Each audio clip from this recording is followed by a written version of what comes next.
évangélique intercommunale Docteur Jésus oyo ekomi na 4e phase na yango zone ya Masina noko na ngandimela ko avec comme thème le Dieu de mon père est vivant. Samedi 30 novembre 2024 oyo babengisi bana na nzambe tu awa na kati ya terrain municipal ya commune ya Masina na entrée Bekatef justement na arrêt Pascal boya koyoka mate yanguya epai wapi le révérend pasteur Carlos Barouti Kala a kozala na pointe pona côté ya le Dieu de mon père qui est vivant avec cette action évangélique intercommunale Docteur Jésus. Comment dit ça? Du cœur dans mon thème. Je te parle chaque jour.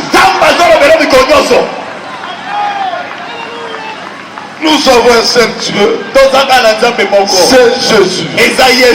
Aujourd'hui, Dieu a quitté Mogo. Yambaloyo Bino bana ya changu le 30 novembre 2024 oyo na 15h30 ngingo boton de déjà stade municipal pour Docteur Jésus azali koya.